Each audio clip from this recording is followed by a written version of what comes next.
The Frog Prince and Other Stories by Walter Crane. Chapter 1. The Frog Prince. In the olden time, when wishing was having, there lived a king whose daughters were all beautiful, but the youngest was so exceedingly beautiful that the sun himself, although he saw her very often, was enchanted every time she came out into the sunshine.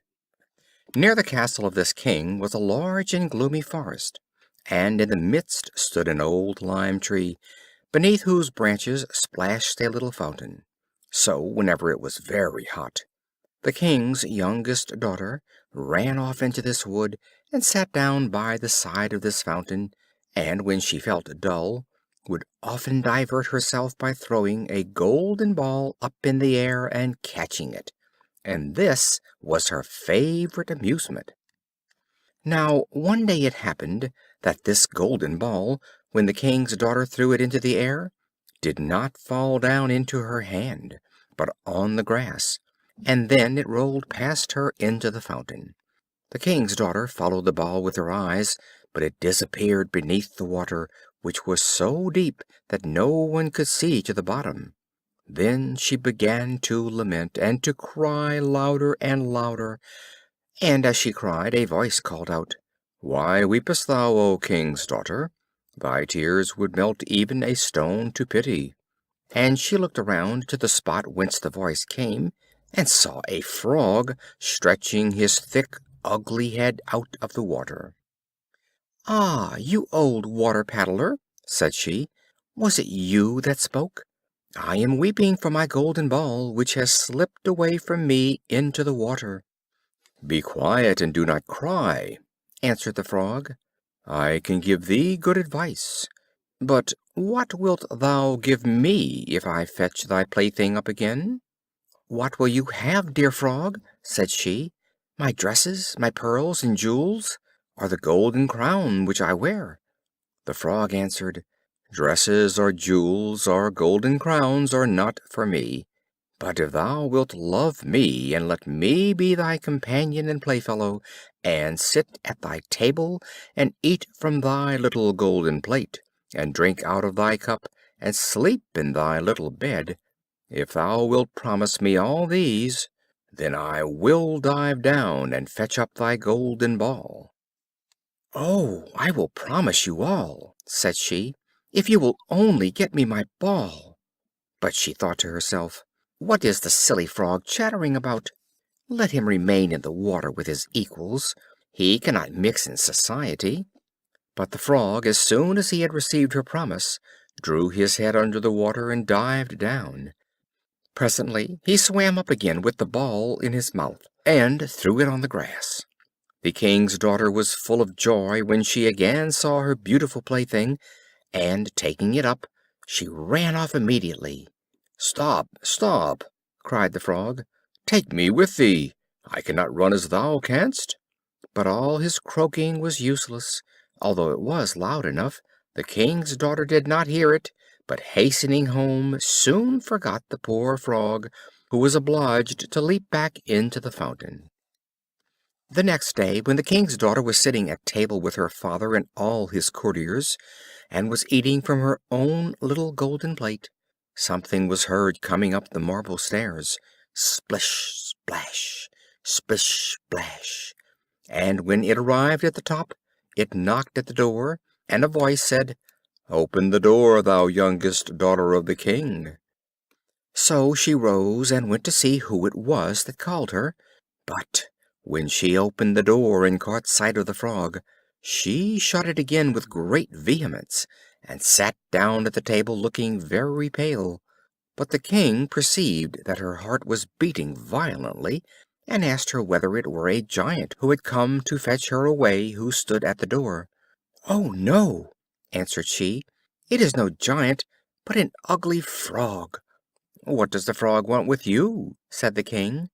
"Oh, dear father, when I was sitting yesterday playing by the fountain, my golden ball fell into the water, and this frog fetched it up again because I cried so much. But first I must tell you, he pressed me so much that I promised him he should be my companion, I never thought he would come out of the water, but somehow he has jumped out, and now he wants to come in here." At that moment there was another knock, and a voice said, "King's daughter, youngest, open the door. Hast thou forgotten thy promises made At the fountain so clear, 'neath the lime tree's shade? King's daughter, youngest, open the door." Then the king said, "What you have promised, that you must perform. Go and let him in." So the king's daughter went and opened the door, and the frog hopped in after her right up to her chair, and as soon as she was seated, the frog said, "Take me up." But she hesitated so long that at last the king ordered her to obey. And soon as the frog sat on the chair, he jumped onto the table and said, "Now push thy plate near me, that we may eat together." And she did so, but everyone saw very unwillingly.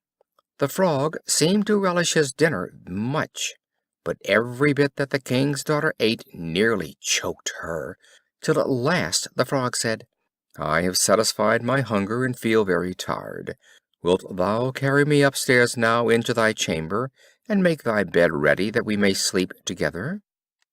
At this speech the king's daughter began to cry, for she was afraid of the cold frog, and dared not touch him, and besides, he actually wanted to sleep in her own beautiful clean bed.